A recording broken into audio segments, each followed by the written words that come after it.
Chappaqua isn't only filled with fascinating history, it's also home to one of the country's most celebrated restaurants, which also has a past that is as unique as its menu. Its history spans more than 200 years. The Kittle House's timber frame has held many things: a guest house, Prohibition-era roadhouse, a school, an inn, a restaurant. And the stately Kittle House began humbly in 1790 as a barn on Ivy Hill Farm. But today, Crabtree and Kittle House Inn is known around the globe for one of the country's most extensive wine collections and for the amazing and innovative food coming out of the kitchen, courtesy of Chef Jay Lippin. We're going to do 3 dishes today. The first dish is going to be a Hudson Valley foie gras with caramelized honey and coriander sauce with fresh peaches, all locally grown. Yum. We have some edible apple blossoms, which are from Cabbage Hill Farms. Caramelized honey sauce, which is locally grown, shallots, garlic, and some veal stock.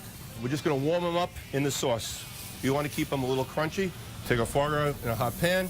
These pieces, we're going to start them on top of the stove and finish them in the oven. So now we're going to plate it. We want to keep the peaches firm so they're not mushy.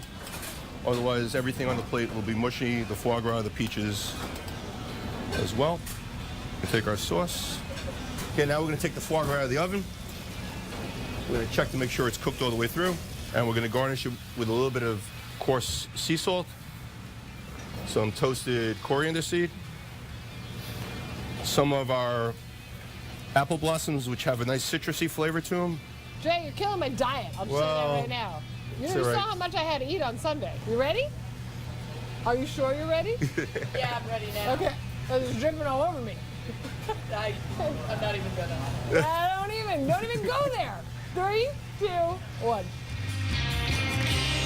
Stuff. That's like rubbing all over your body good. Next, Chef had me plate alongside him a vegan dish called farro pilaf with local beans. The white cooked with mushroom stock, tomatoes, and thyme, while the red beans were done also with mushroom stock and a Moroccan spice blend called ras al harot. We layered the dish, then dressed it with a carrot gastrique, carrot juice reduction, and champagne vinegar, a little basil oil, and edible flowers on top. Oh, look, he's fixing my plate. Well, I want you to look good. 3, 2, 1.